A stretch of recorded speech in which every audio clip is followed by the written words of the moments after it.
Bold and raw perspectives of local politics. Important information which impacts our community, nation, and world. Exposing truth, transparency, and getting to the heart of relevant issues that you just won't see in the clickbait media. And always keeping it real.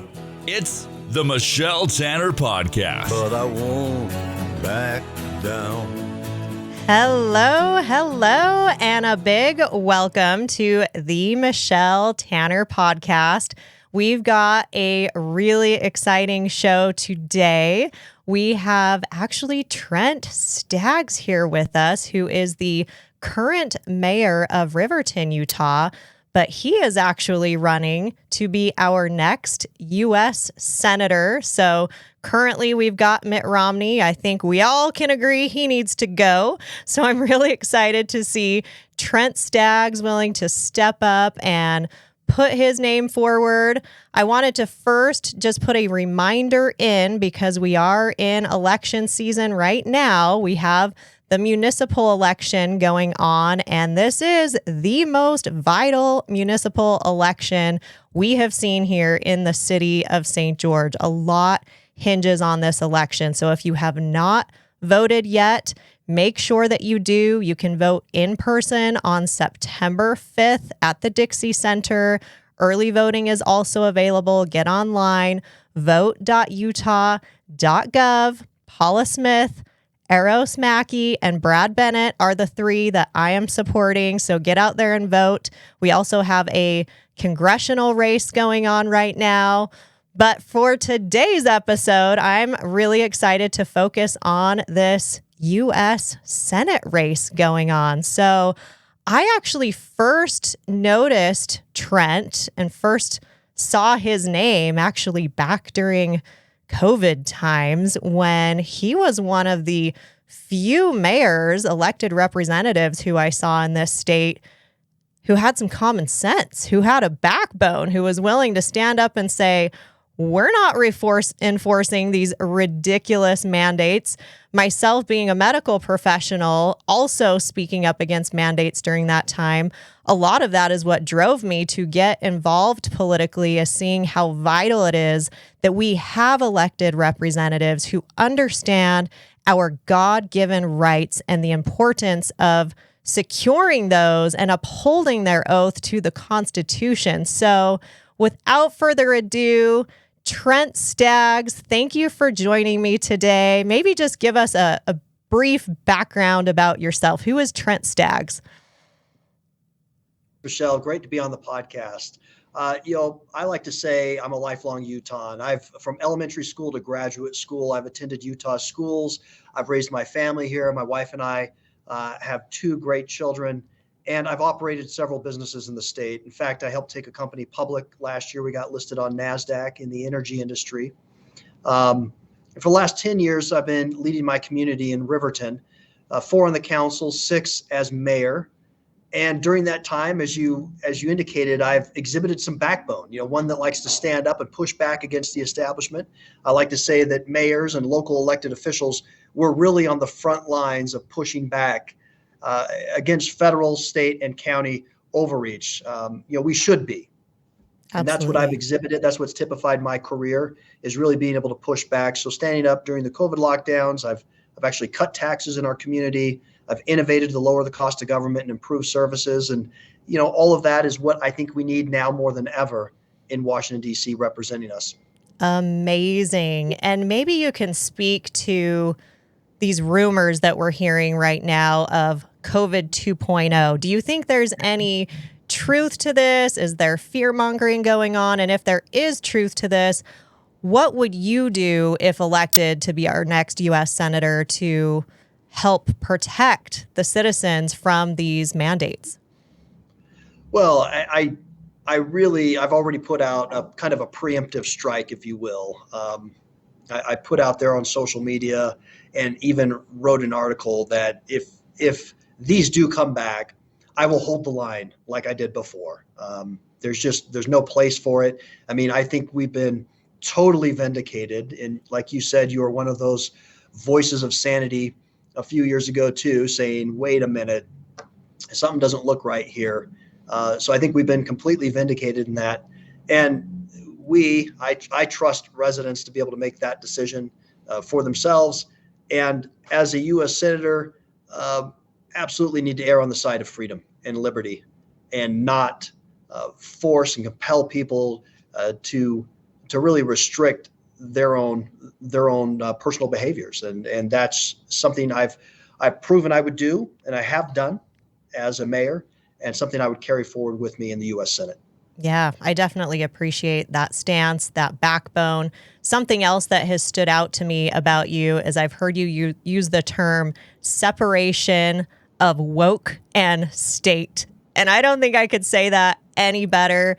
Tell us a little bit about what that actually means, and what is your position on the U.S. Department of Education and all of the wokeism being funneled into our public education system? Yeah, it's absolutely horrendous what is being funneled into our education system. And if you go to TrentStaggs.com, you'll see that I will champion three themes: smaller government, safer families, and a stronger economy. And under safer families, my three policy prescriptions there is, well, two of the three is, one is to get rid of the Department of Education. There's no constitutional mandate for this. It's a growth of government. They've got about $180 billion, I think, budgeted for the Department of Education. There's a huge opportunity for savings there, and to be able to put back to the localities something that should be completely within their control and within parents' control. I say that parents' control over their children's education isn't just priority A for me, but it's priorities A through Z. It's all about parent control. And local governments do it better. That's something that I've seen as a mayor. I've actually had our city pull out of countywide services, and I've found time and again that we've done it less expensively, and we've provided a higher level of service. So local government, and you know this well too, it's the government closest to the people that governs best.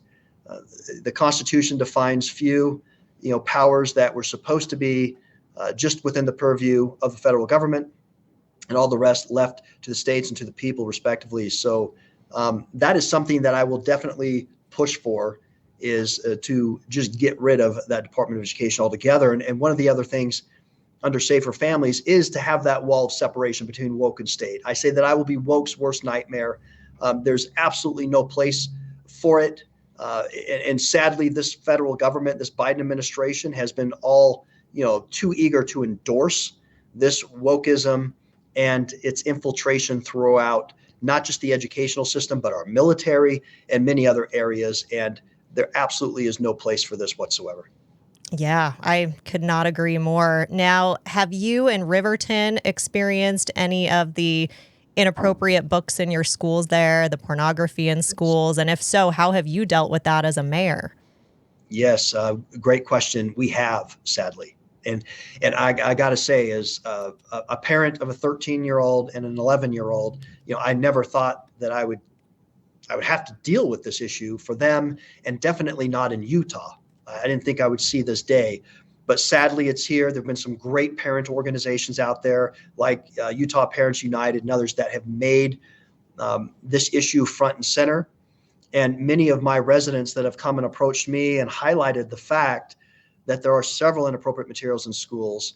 And so as a result of that, I actually brought this issue up. I have a school safety roundtable that I started back in 2018, my first year as mayor, where I invite the principals of all the schools into a meeting along with administration and first responders and say, hey, look, the city doesn't have responsibility or is not charged with providing for the educational curriculum or for funding of schools, but these are our kids, and we are charged with their safety with respect to school resource officers and crossing guards. It's cities that cover that cost. I think many people aren't aware of that. So we want to be able to do what we can. And this topic came up. Sadly, nothing happened throughout the entirety of the school year. So at a board meeting in April, which the Jordan School District has their board meetings in Riverton, I showed up and just said, look, this is unacceptable. An entire school year has gone by. I won't stand for another school year to have these books in schools. We need to take action now. House Bill 374 at the state, that was sponsored by Representative Ken Ivory, clearly defines what is objectionable, what crosses what they call the bright line and is wholly inappropriate for kids. It has no educational value whatsoever. These books need to be removed. And unfortunately, they've not taken that action. So again, here just the other week, I put together a statement and had about 20 other elected officials in the southern part of Salt Lake County within the Jordan School District boundaries sign on to that as well, pushing back and saying, look, you as school board members, you need to exercise your authority in that state law has given you to get these materials out of school. And so we're now working with school board members to do that. And I hope that happens immediately. But again, another instance or example of me stepping up, being willing to stand up against something that I think is a very, very big concern for our kids. That's, protecting them. Absolutely. And I like to see that leadership, because so oftentimes we have elected representatives who just get in and then they go along to get along, and nobody takes any accountability. And, it'd be very easy for you as the mayor to just pawn it off and say, oh, that's not my jurisdiction. There's nothing I can do.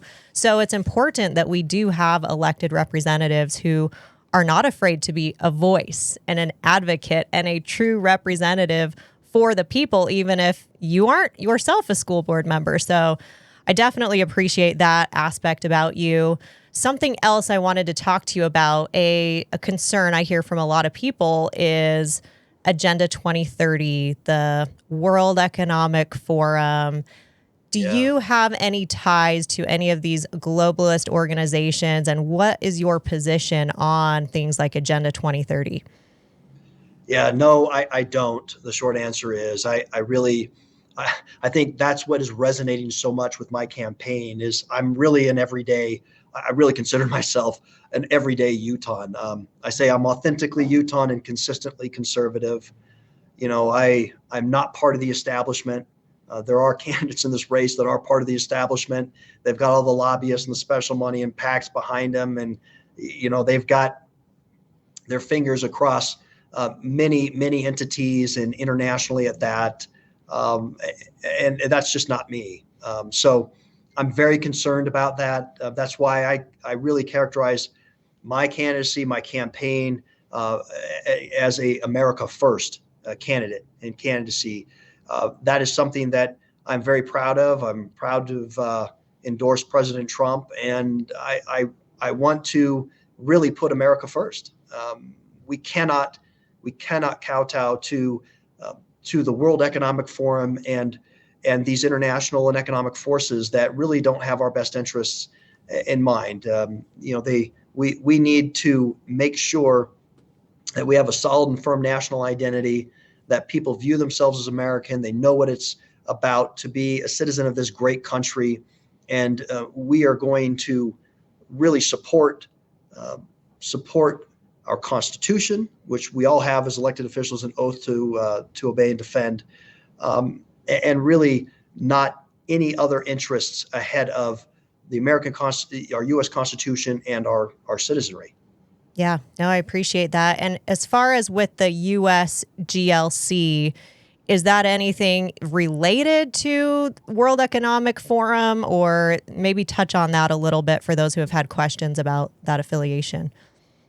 Yeah, no, it is not. I mean, the U.S. Global Leadership Coalition is an organization that really strives to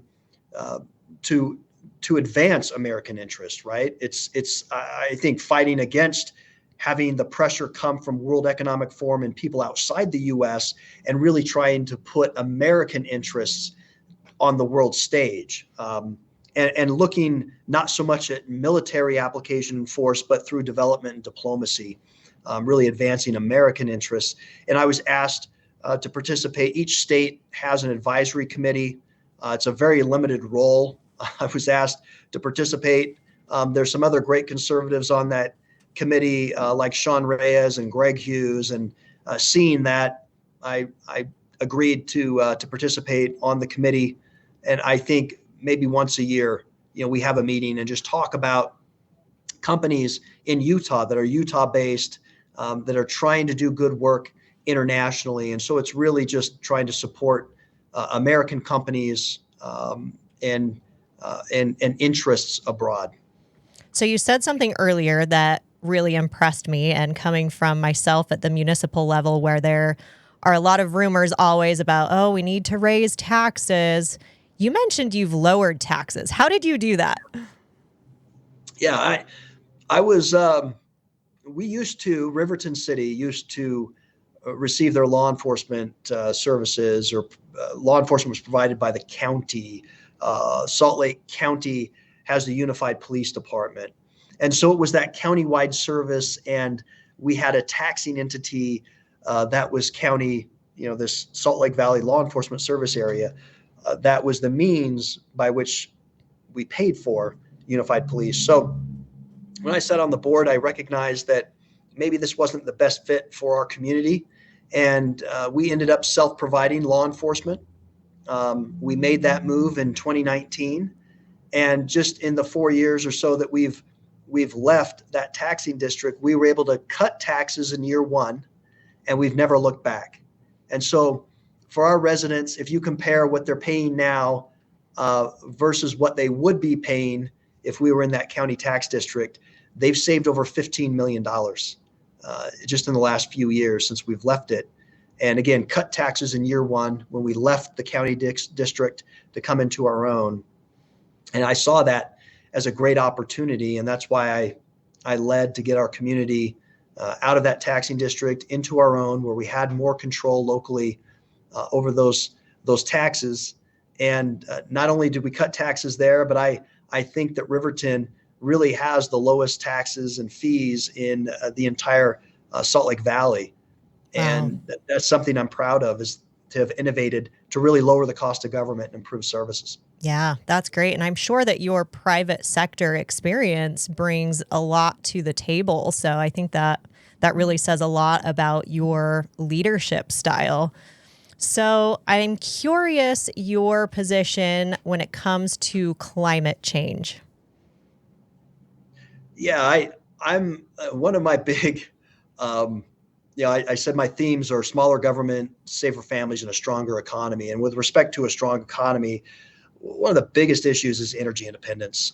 I mean, we were there under President Trump. I know it seems like a long time ago, but we did have $2 a gallon gas once upon a time, and we can get there again. And having taken a company public that is in the energy space and had operations in eastern Utah, I mean, this is vitally important.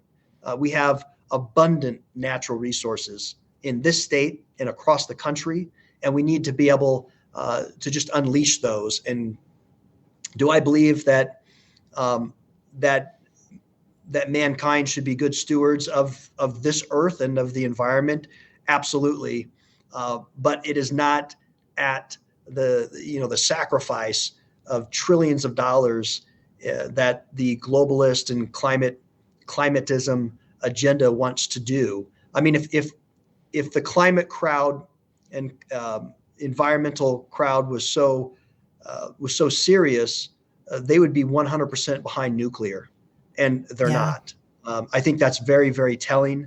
I'm a believer in energy independence, and I don't think that that technology or energy independence and environmental stewardship are mutually exclusive. I mean, there's so many great technologies that are out there that can help in that regard, but it's vitally important that we become energy independent again for a number of reasons, not just for the economy, but also for national security reasons as well. Yeah.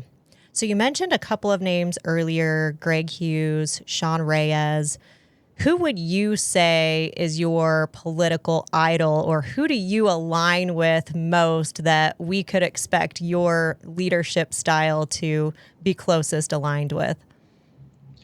Well, I think with the U.S. Senate, take a look at our Senator Mike Lee.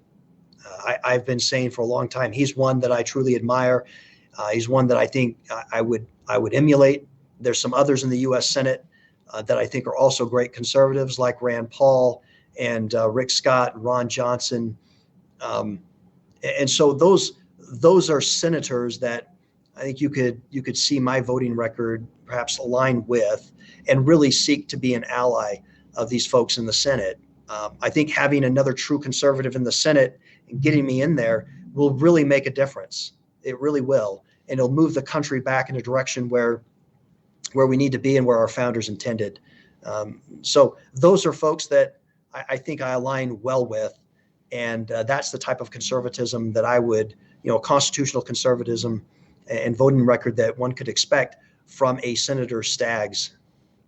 Awesome. So switching gears a little bit to another hot topic of election integrity, which I know a lot of this boils down to the state level, but what are your feelings about what happened in 2020? Yeah, there's, a lot of concerns. I mean, you look across the country and just the number of people that had voted. It really is concerning. I mean, you see some of the examples just down in Arizona all kinds of questions that I would have if I were on the ballot down there. And some of these, with Kerry Lake, you mean, and the governor race down there. Absolutely. So I think that we should be doing all we can do to shore up election integrity. And that, especially at a time where there are so many questions and concerns, and I think a lot of legitimate ones from Americans about the security and the integrity of their votes. People have asked, well, what is the solution? And, candidly, I think paper ballots and voter ID work incredibly well. I think you could eliminate essentially all fraud, any fraud through those two means, and it's done in other countries. And so I don't know why we would be adverse to that. That's something that, again, has worked very, very well, and that would really, I think, eliminate any sort of questions as to the integrity of certain of various elections. Yeah, no, I agree. So talking a little bit about the how of once you are in, you're elected, you are U.S. Senator. I know we've touched on some of your platform issues, but are there other platform issues? And if so, what would be the how of implementing some of these problems that we have going on right now under Mitt Romney? Yeah, well, I mean, look, Mitt Romney, and you can see this at TrentStaggs.com. In my launch video, I called out, Mitt, he moves to Utah, decides to run for Senate, and he put out just a couple of video spots, and one of them, or commercials, and he put out a 30-second spot entitled Fight For. He said, if you elect me as your senator, I'll fight for Utah every day. I'll put us on a path to a balanced budget. I'll end illegal immigration. I'll stop federal spending and overreach, and I'll appoint conservative justices to the court. Well, his record is just the opposite of that. I mean, he's voted for Ketanji Brown Jackson, who can't even define what a woman is, just a radical associate justice of the Supreme Court, one of just three Republicans, supposed Republicans, to do so. He hasn't been serious about ending illegal immigration. He fought hard against President Trump when he had an opportunity to build a border wall to seal that off.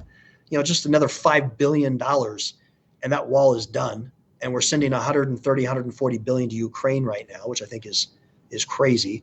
But he did nothing there, and he voted for Mayorkas, Secretary Mayorkas. He's one of 5 or so Republicans that voted to confirm his appointment, and he's been a disaster on the border. And then with respect to spending, he's voted for trillions more in omnibus and infrastructure spending. He's not been serious at all about getting us on a path to a balanced budget. Mike Lee, just in May, put out a letter to the Biden administration. He had 42 other Republicans that signed that letter, including Mitch McConnell, but Mitt Romney wouldn't sign it. And the letter was simply, hey, Biden, we're not going to raise the debt ceiling unless we get substantial spending cuts and budget reforms. I would have been happy to sign that letter. And so therein lies the differences. He votes for Biden 60% of the time, or his policy 60% of the time. He encouraged Biden to run for president. It's just disastrous. I mean, we have this horrible administration largely as a result of Mitt Romney and people like him that really pushed him forward and pulled him across that finish line. I would not be one that's going to be voting with the Biden administration or any type of similar policies. I would be one that is going to first and foremost look to get our federal government in order. That's why smaller government is my number one priority. And that's what I would be focused on, mostly as a U.S. Senator, is to say, hey, look, we have got an enormous problem with our budget. We do need a balanced budget amendment. 32 to $33 trillion now in debt is unbelievable. It's completely unsustainable. I think also with respect to limiting the size scope of the federal government and its impact and burden on everyday Utahns, we absolutely have to take a chainsaw to the regulatory state. I mean, we have hundreds of federal agencies that are promulgating thousands and thousands of rules that we all have to live under, and these folks are not accountable. They're not elected, they're unelected bureaucrats. Mike Lee has proposed the REINS Act, REINS. It's to rein in the federal government. And we need to do that because the federal government, it's about a $4 trillion hit to our economy and about $10,000 to $20,000 for the employers per employee to come into compliance with all this regulation. And having been a small business owner myself and helping taking a company public and talking to so many other business owners, this is a huge, huge impact to them. We need to instantly lower the size, scope, and burden of our federal government on average, everyday Utahns. And that's exactly what I would do getting into the U.S. Senate day one. Yeah, no, that's great. I think these 3-letter agencies, all of these unelected bureaucrats legislating, so many of those need to just go or at a minimum be drastically cut. So I appreciate that you recognize that. Are there other areas, or what would you say is the biggest threat to our republic here in the United States? Well, it really is. It's that encroachment of federal government. That's why we need smaller government. And whether that's encroachment with wokeism, as we talked about earlier, and really trying to compel people to accept really what amounts to an ideology, right?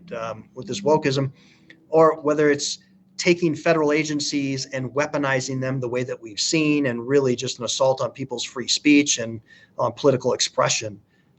It's just really insane what is happening in those areas with high and exorbitant taxation.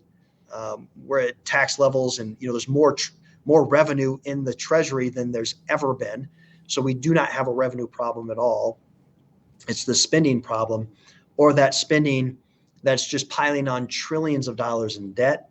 That's causing so much of our federal budget now to have to go towards interest payments on this debt, and stacking that on top of all of our kids and successive generations. Any of those areas, that's really what I think is the biggest problem. What I'm hearing from Utahns as I'm traveling the state, all across the state, that's what we're hearing. One other issue that I could point out too that I know is somewhat unique with Utah is public lands. And it is that the federal government owns or controls about 2/3 of our land in our state. And back east, maybe 5% on average east of the Mississippi. These states have 5% or so of their property that is owned or controlled by the federal government. But with Utah at 66%, Nevada at 80%, a lot of these western states that are so overly controlled by the federal government in terms of our lands, that's an area where I think we can build a coalition and finally move the ball. As a senator, you can serve on various committees, and the 3 committees I would ask for right away is to be on finance, on public lands, which also covers natural resources, and then also small business and entrepreneurship, I think is a great committee for me. And I want to be able to sit on those and really move the ball here. And I think I can do just that. Yeah, a lot of the talk in all of Utah, but especially down here in southern Utah in regard to public lands. There's also water is always a hot topic. So are there plans that you would have as a U.S. Senator to help with the water situation here in Utah? Yeah, I mean, absolutely. That's got to be a priority. We're living in the second most arid state in the country. And so we do need, and you're seeing that there in Washington County in particular, we've got a huge need to ensure sufficient water resources for our people. And absolutely, to the extent that the federal government can help, whether it be through various projects, and to ensure that we have the water resources that we need, we absolutely need to be able to do that. Yeah. What are your thoughts on digital ID and central bank digital currency? Do you see that at all as a threat to America, or what's your position on that? Well, I do. Anytime you have the word central, Good point. right, in something, and that's what our founders understood and appreciated. I mean, a central government. They wanted, in terms of both horizontal and a vertical separation. They wanted to be able to have those separation of powers and decentralize government to the extent that they could, where those powers resided with the people first, and then their localities. And that federal government was supposed to have, or does just have per our Constitution, very limited and defined roles and responsibilities. So when you have anything that is centralized, there's a much greater opportunity for abuse to happen and for people's liberties to be in danger. And so I see that with a central bank digital currency, all kinds of issues there with respect to privacy and the ability to really be free and have access to your own money, right? This is your labor. These aren't just digital credits somewhere. This is actual people's labor, their income, their money. And there are a lot of concerns around that for me, from what I've seen. Right. Would you have voted to send money to Ukraine? No, I would not, and definitely not in the way in which it's been done with a blank check. Right. That is something where there's been next to no accountability. We saw recently there was a $6 billion accounting error.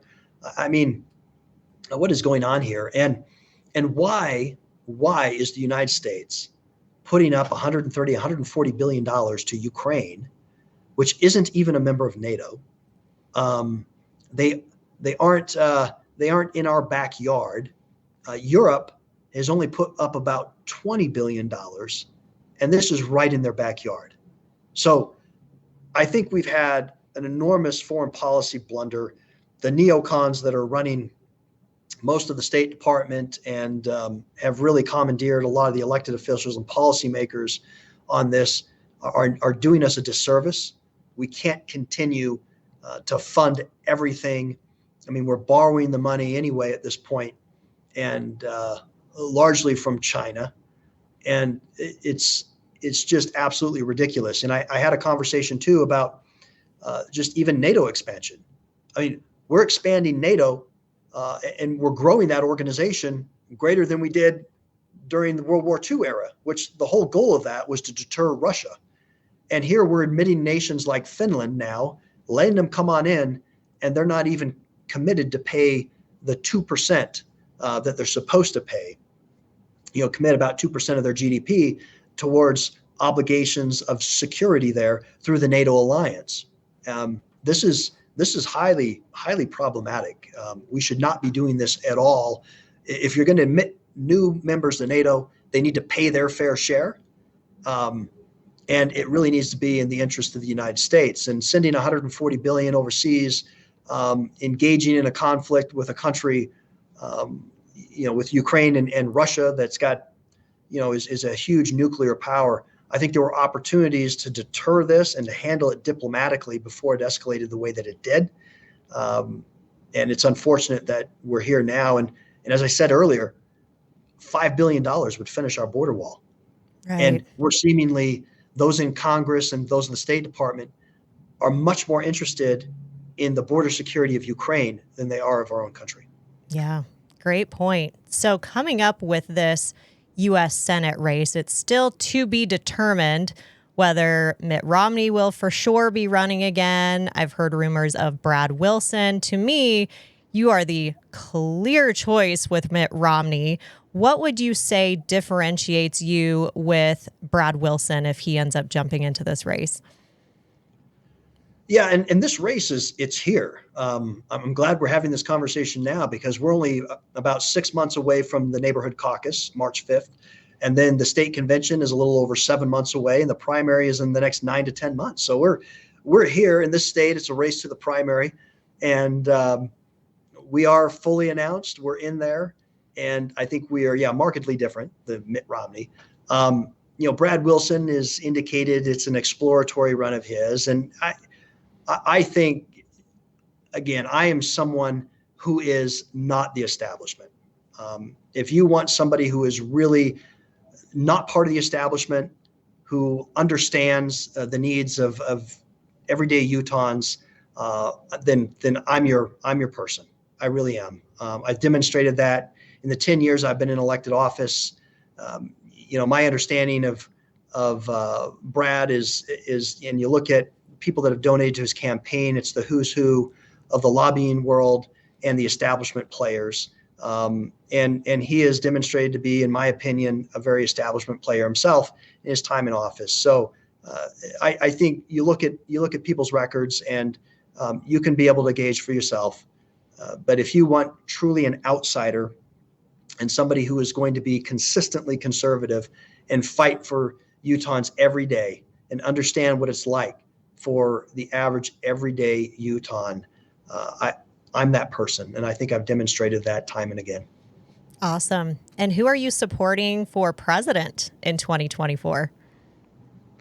Well, I've endorsed President Trump. I had an op-ed that was recently published, and we came out in support of President Trump. I think that he's exhibited the type of leadership that we need to get back to. We talked about the energy independence that we had underneath President Trump. We didn't talk about the tax reform. 2017, I thought was a great, the tax reform bill. And I know my residents and many Utahns benefited so greatly as a result. The conservative appointments to the Supreme Court, with Roe v. Wade being overturned, just some great accomplishments. And I think on a foreign policy standpoint, we were so much, I think, viewed so much more strongly on the world stage under President Trump than we are now. I experienced that firsthand as a mayor of one of my residents, Josh Holt, that was imprisoned in Venezuela unjustly, and for nearly a year and a half or more, languishing in that prison. And it was through some of the work of Mia Love, Senator Hatch, and then of course President Trump, that really got in there and ensured that we brought him home. And that to me is very personal. And so I've seen those successes that President Trump was able to deliver. And I think having another term with him, our country would be well served. And that's why we've stepped up, and I've decided to endorse President Trump. Awesome. I appreciate that for sure. So just a couple of minutes left. You've got a really great comprehensive website. What are some things, though, that maybe people wouldn't know about you from your website that you can share with us? Well, I just get back to the point that I'm truly an outsider, and I'm a fighter. I'm consistently conservative. I think that's all part of my upbringing. Maybe one thing not on the website is, the fact I talk about this a little bit on my launch video, but I grew up in a very large family. I have 7 sisters and 2 brothers, and my father, he started out as a high school teacher and a football coach, and we didn't have a lot of money. And I think I had to fight pretty much every day, whether that's at the kitchen table, getting bathroom time, just amongst my own family. I can relate to that, by the way, with 6 older brothers. So I feel you. So that's been part of my personality, and I've always done what I said I was going to do. I've always demonstrated that.